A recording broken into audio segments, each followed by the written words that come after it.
저도 그걸 읽으면서 그렇지, 나도 그럴 때가 있었지 하고 반성을 했습니다. 그 내용은 이렇습니다. 어느 주일 아침에 40대 아들이 같은 교회 다니는 어머니 권사에게 이렇게 말합니다.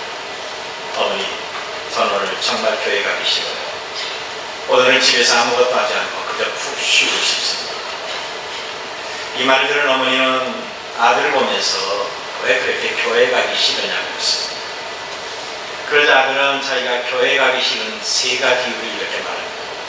첫째는 오늘은 너무 피곤해서 늦게까지 잠을 푹 쉬고 싶고, 두 번째는 찬양대원들이 준비도 없이 습관적으로 찬양하는 것이 너무 싫고, 셋째는 예배 시간에 장로들의 기도가 너무 길어서 교회 가기 싫다고 하는 것입니다.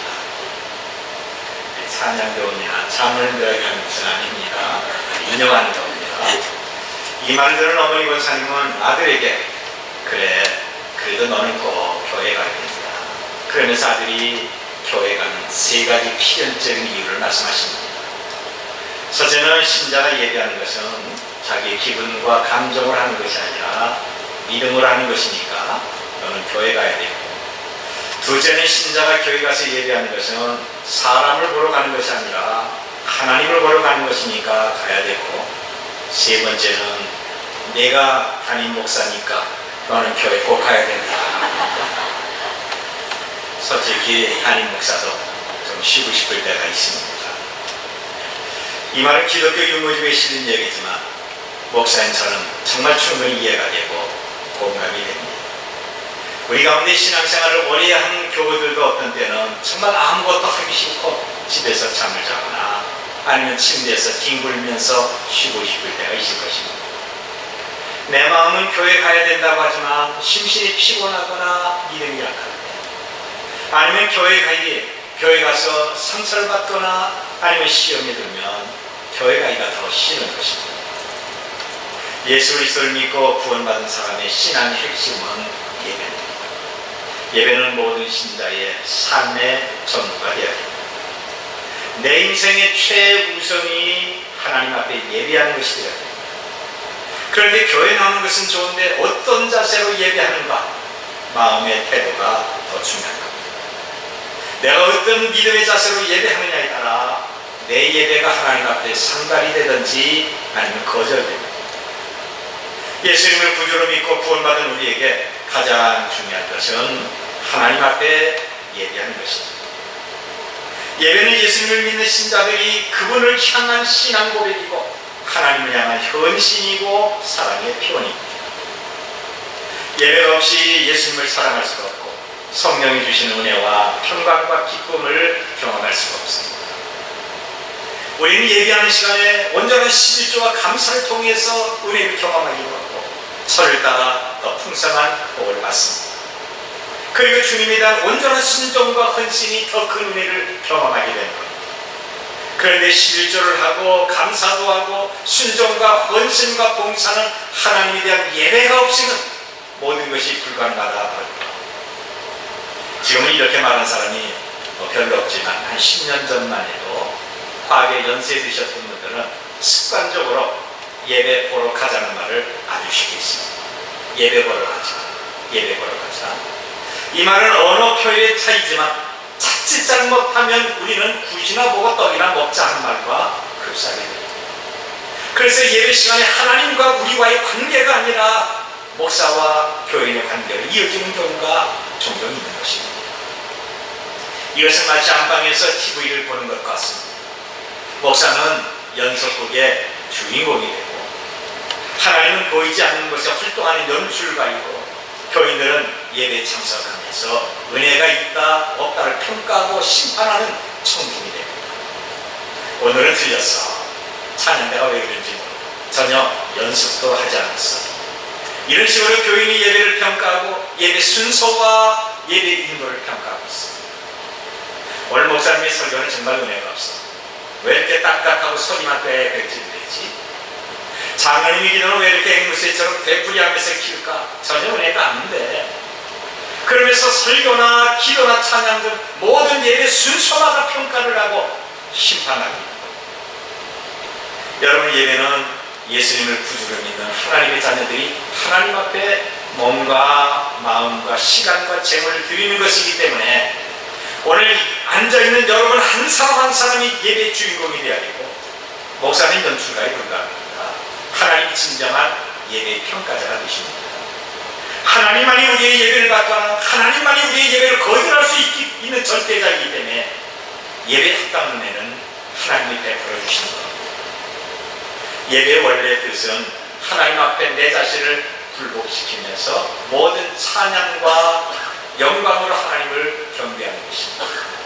이것은 예수님을 믿는 신자들이 하나님 앞에 드리는 가장 아름다운 신앙의 고백이고 존경과 사랑의 표현이 됩니다. 그래서 우리가 하나님을 예배하고 경배하는 것은 하나님을 하나님답게 만드는 것이고 그분에게만 최고와 최상의 영광을 돌리는 것입니다. 오늘 본문을 보면 예수님께서 사마리아 지방을 가시다가 수가성이라는 아주 조그만 마을에 잠깐 들리십니다. 그리고 여기서 여자를 만나 잠시 대화를 나누는 모습입니다. 예수님은 이 여자에게 가서 내 남편 데리고 오라, 불러오라고 하실 때 이 여자는 얼굴을 붉히면서 나에게는 남편이 없습니다 라고 대답합니다. 지금까지 이 여자는 동거 생활에 있던 남자가 5이나 있었고 지금 같이 살고 있는 남자는 진정한 남편이 아닙니다. 예수님의 말씀에 심히 부끄러움을 느꼈던 여자는 대화의 주제를 갑자기 예배로 바꿉니다. 선생님, 우리 조상들은 이 산에서 예배하는데 당신들은 예루살렘에서 예배한다고 합니다. 어디서 예배해야 됩니까? 이 말을 들으신 예수님은 이 산이나 예루살렘이 아니라 하나님을 예배하는 것은 장소가 아니라 어떤 마음을 갖고 예배하느냐, 믿음이 있다고 하시면서 아버지께 참되게 예배하는 자들은 영과 진리로 예배할 때가 오나니 곧 아버지께서는 자기에게 이렇게 예배하는 자를 찾으십니다. 하나님은 영이시니 예배하는 자가 영과 진리로 예배할지니라 그랬습니다. 지금도 하나님은 영과 진리로 예배하는 자를 찾고 계십니다. 여러분, 오늘 과연 나를 보시면서 하나님이 내가 하나님 앞에 합당하게 예배하고 있는 것인가, 우리 자신을 깊이 생각하셔야 됩니다. 어떤 사람은 목사 보러 교회 가고, 어떤 사람은 찬양 때문에 나오고, 어떤 사람은 친구 만나기 위해서 교회 나오고, 어떤 사람은 습관이나 직분 때문에 교회 나옵니다. 억지로 부모님이나 아내 손에 이끌려서 나오는 그런 사람도 있습니다. 이런 예배가 어떻게 영과 진리로 하나님이 찾으시는 예배가 될 수가 있겠습니까? 목사가 안식년을 맞이해서 외국에 있거나 몇 주 여행을 하면서 교회를 빠진다고 한다면 그 주일부터 교인들이 하나씩 감소가 됩니다. 그리고 헌금도 줄어듭니다. 그래서 교회를 염려하는 사람들은 당장 교회가 망하는 줄 알고 있습니다. 그런데 여러분, 교회 목사가 없어 기도나 설교가 약해도 내가 교회에 와서 은혜를 사모하고 예배하면 그 시간에 하나님을 만나고 주의 은혜가 나에게 주어지는 것입니다. 목사의 설교가 좀 약하면 어떻습니까? 장로님의 기도가 좀 부족하면 어떻습니까? 혹시 찬양대 찬양에 은혜가 없다고 하십시오. 문제는 보이지 않는 하나님보다 보이는 사람에게 초점을 맞추다 보니까 여기에서 은혜 기대가 달라지고 믿음의 판단이 서게 되는 것입니다. 여러분이 정한제에 나올 때마다 이 현관에서 두 손 벌리시고 활짝 웃으면서 기쁘게 맞이하는 예수님을 상상해 보도록 하십시오. 내가 예비할 때 살아계신 하나님이 이 강단에서 나를 내려다보시면서 목사가 설교할 때 목사를 통해서 역사하시는 하나님을 상상해 보도록 하십시오. 그러면 찬양이나 설교나 기도를 통해서 하나님 은혜가 파도처럼 내 영혼을 적시게 될 것입니다. 이런 예배가 은혜스럽지 않습니다. 이런 예배를 통해서 주님이 더 크게 역사하시고, 이런 예배를 통해서 내 인생 문제가 해결되고 병 고침의 능력이 나타나는 것입니다. 우리가 늘 살아계신 하나님을 내 영의 눈으로 보고 마음으로 그리면서 예배할 때 그 시간에 하나님은 복을 베풀어 주십니다. 혹시 우리가 범죄하고 갈등하며 시험에 들어도 예배 시간에 성령께서 죄상 그리고 평강을 주심을 느낄 수가 있는 것입니다. 하나님과의 바른 관계를 통해서 환난과 권고와 어려움이 있어도 천지를 지으신 하나님의 손길이 나를 잡아주심을 확신할 수가 있는 것입니다.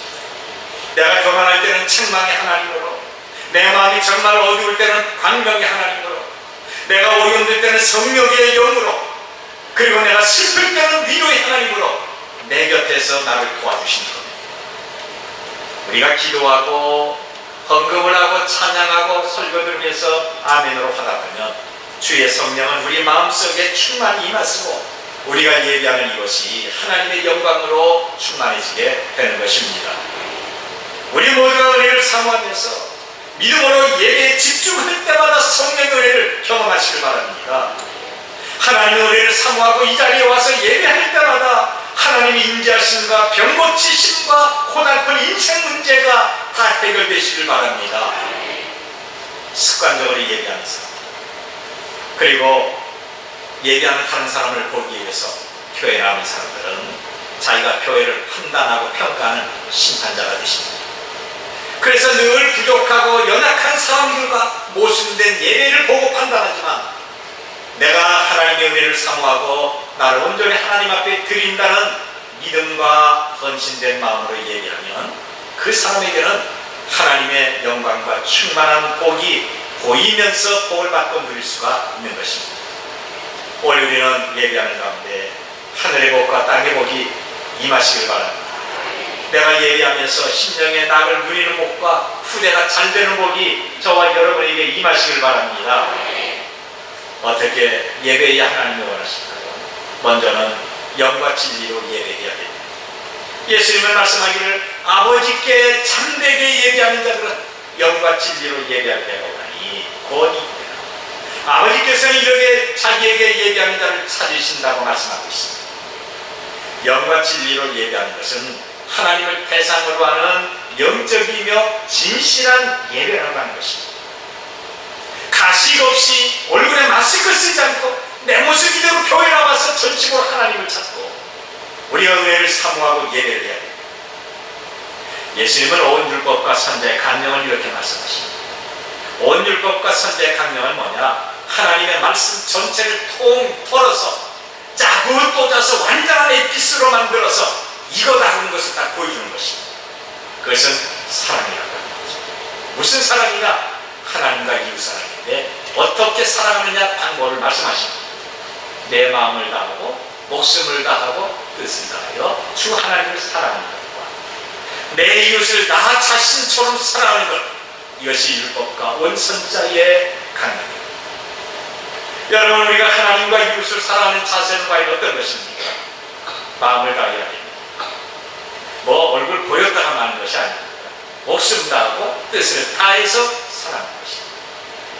우리가 예배하는 것도 마찬가지입니다. 하나님 앞에 마음을 다해서 예배하고 내가 목숨 다하면서 예배를 해야 되고 뜻을 다하면서 하나님 앞에 예배에 집중해야 되는 것입니다. 우리가 하나님 앞에 예배할 때는 우리의 마음을 활짝 열고 집중해야 됩니다. 그런데 우리가 살다 보면 우리의 마음을 혼자 발견하고 빼앗는 것들이 정말 많이 있습니다. 왜 이렇게 세상 걱정이 많은지 가장 많은 것이 아니라 한다 할지라도 역시 돈 걱정입니다. 자녀나 먹고 사는 걱정, 건강 걱정, 가족들 걱정, 특별히 자녀 걱정, 미래에 대한 막연한 불안, 또 학업 걱정, 취직 걱정, 결혼 걱정, 일상생활에 얼마나 많은 걱정과 근심이 있습니다. 그러다 보니까 몸은 늘 피곤해요. 우리의 마음은 쓸데없는 것에 분주하고 안위와 타성에 젖어서 세상을 불신하면서 너무 쉽게 시험에 빠져버리고 맙니다. 이런 삶에 젖어서 교회 나와 예배해도 우리의 마음은 한 곳에 집중하기가 정말 어렵습니다. 머릿속에는 복잡한 잡념과 헛된 염려로 가득합니다. 그래서 우리가 하나님의 전에 나와서 기도하기를, 하나님, 제 마음과 힘과 정성을 다하여 하나님 앞에 예배하도록 하세요. 예배를 예배답게 만들고 예배에 집중하도록 하세요. 그러면서 기도해 줘야 됩니다. 사격 선수가 목표물에 시선을 집중하고 호흡을 중단하고 간역을 정조준하면서 마음의 잡념을 제거하고 방아쇠를 당기는 것처럼 우리는 전 마음을 다하여 하나님 앞에 집중하고 예배하는 것이 영과 진리로 예배하는 것입니다. 이런 예배가 복 있는 예배입니다. 그리고 두 번째는 단정한 자세로 예배해야 됩니다. 하나님은 영이시기에 어떤 형식과 절차가 필요 없습니다. 다만 영과 진리를 바르게 알고 은혜를 사모하며 믿음으로 예배하면 됩니다. 우리가 하나님을 예배하는 것은 다른 종교와 전혀 다릅니다. 다른 종교는 형식이 있고 절차가 있고 의식에 중점을 둡니다만 영이신 하나님 앞에 예배하는 것은 어떤 형식과 절차와 의식이 아니라 믿음의 태도에 달렸다고 하는 것입니다. 어떤 믿음, 어떤 자세로 예배하느냐 하는 것을 봅니다. 우리는 바로 세상의 삶과도 구별되지 않습니까? 사람이 누구를 만나서 외출할 때 시간을 들여서 예쁘게 화장도 하고 깨끗한 옷도 입고 나가고, 하물며 우리가 하나님 앞에 예배할 때 더 신경 써야 되지 않습니까? 여러분들이 교회 나와서 예배할 때 집에 있는 것 가운데서 가장 깨끗하고 아름다운 옷을 입고 나오도록 하십시오. 부자이고 돈 많아서 아름답게 꾸미는 것이 아닙니다. 개인의 능력을 따라 자기 분수에 맞게끔 예쁘게 화장하고 교회 나오도록 하십니다. 분수를 넘어서 사치하거나 지나치게 화려하게 치장하지 마십시오. 우리의 외모는 다른 사람에게도 덕을 세워야 되는 것입니다. 여자분들은 맞선 볼 때, 과거 지금은 청바지 입고 아무나 만나지만 과거에 맞선 볼 때 아름답게 외모를 단정한 모습 가지고 교회 나오십니다. 남자들은요, 취직시험 볼 때 면접한다는 마음으로 단정하도록 하십시오. 아름답게 단정하십시오. 특별히 예배 순서자들, 우리 권사님들이나 집사님들은 한복 다 입었습니다만 예배 순서자들은 넥타이를 좀 하시고 해요. 정장하셔야 돼요. 집사님 정장하시고 하면 제일 멋집니다. 그리고 예배하는 시간이 늦지 말아야 됩니다. 여러분, 내가 만왕의 왕이신 하나님을 만나는데 어째 늦을 수가 있겠습니까? 그런데 가만히 보면 상습적으로 예배 시간에 늦는 사람들이 있습니다. 여러분들이 오늘 교회 나오는 시간에 10분 더 빨리 나오도록 하십시오. 그래서 와서 가볍게 묵상 기도하고 그 다음에 은혜 받은 말씀을 미리 펼쳐놓고 그리고 목사를 위해서, 여러분 자신을 위해서, 모든 교우들을 위해서 축복하며 기도하도록 하십시오. 인생의 생사화복을 주장하시는 하나님을 만나고 내 마음의 소망과 기도를 들으시고 모든 필요를 채워주시는 하나님을 만나는 일에 우리가 늦는 일이 없어야 됩니다. 예배 시간에 잠을 자거나 잡담을 하거나 두리번거리면서 희죽거리거나 물건 주고받는 일이 없어야 됩니다. 특별히 젊은이들은 예배하는 시간에 스마트폰을 보거나 문자 메시지 주고받는 일이 없어야 됩니다. 선정하신 성삼위 하나님은 모든 것에 단정하신 질서의 하나님이십니다. 단정한 내 모습과 정해진 시간에 미리 나와서 경건하게 준비된 마음으로 예배하기 위해 하나님의 성령이 주시는 기쁨으로 교제하는 것이 하나님이 원하시는 예배가 되는 것입니다. 그리고 세 번째는 준비된 예물을 가지고 하나님 앞에 예배하셔야 됩니다. 모든 예배는 헌금이 있어야 됩니다. 그리고 헌금은 미리 준비해야 됩니다. 고린도후서 9장 5절에 있는 말씀을 보면 그러므로 내가 이 형제들로 먼저 너희에 가서 너희가 전에 약속한 연고를 미리 준비하도록 권면한 것이 필요한 줄 생각하였나니 이렇게 준비해야 참 연보답고 없지가 아니니라 그랬습니다. 하나님이 받으시는 헌금은 준비가 돼야 됩니다. 준비되지 않은 음식은 맛이 없고 학생들이 시험 준비하지 않으면 좋은 성적을 가질 수가 없습니다. 준비되지 않은 행사는 결코 잘 될 수가 없습니다. 평소에 훈련을 하고 준비해야 운동 경기에도 승리할 수가 있습니다. 하나님은 미리 준비된 헌금을 받으십니다. 어떤 분이 헌금을 전혀 생각하지 않고 평소에도 헌금을 무시했던 분인데 그냥 습관적으로 나왔는데 헌금 시간이 됐습니다. 보니까 목사가 자기를 쳐다보고 있는 겁니다. 시선도 떼지 않고 자기만 쳐다보고 있는 겁니다. 헌금통이 와서 그래서 할 수 없이 지갑을 꺼내서 1,000원짜리 넣으려고 하는데 그 순간에 헌금통이 자기 앞에 왔습니다. 얼떨결에 1,000원인 줄 알고 헌금통에 돈을 넣고 보니까 5만원짜리였습니다. 그거는 1,000원짜리 하려고 했는데 실수로 5만원을 헌금한 것입니다. 너무 아까워서 설교 시간 내내 후회하기를 내가 49,000원 손해봤다. 내가 교회 와서 헌금하다가 시험 당했다. 예배 끝나면 목사님을 만나서 거스러 달라고 해야 되겠다. 그래서 49,000원 때문에 은혜도 받지 못하고 본인이 시험 들었다고 불평했던 어떤 교우가 있습니다. 이 교육이에요. 물론 지금은 믿음이 성장하고 헌금의 복을 알았기 때문에 11조를 하면서 감사하고 있습니다. 당신 입에서 말했기에 내가 아는 거죠. 여러분, 1,000원이면 어떻고 10,000원이면 어떻고 50,000원이면 어떻습니까? 각자의 능력에 따라 정성껏 하나님 앞에 드리면 하나님은 불쌍한 과부의 $2-4이라도 받으시는 하나님이십니다. 내게 주신 은혜의 분량을 따라 미리 준비해서 하나님 앞에 드리는 것, 이것이 헌금입니다. 고린도후서 9장 7절과 8절을 보니까 각각 그 마음에 정한 대로 할 것이요 인색함이나 억지로 하지 마시니 하나님은 진도내는 자를 사랑하십니다. 하나님이 너희 모든 은혜를 너희에게 넘치게 하시나니 이는 너희로 하여금 항상 모든 일에 넉넉하여 모든 착한 일을 넉넉하게 하려 하심이라고 했습니다. 예배는 아무나 하는 것이 아닙니다. 하나님 앞에 예배하는 사람은 예수님을 구조로 믿는 신자들입니다. 예배하는 시간에 예수님을 믿는 모든 사람들은 하나님 앞에 정성스럽게 헌금을 합니다.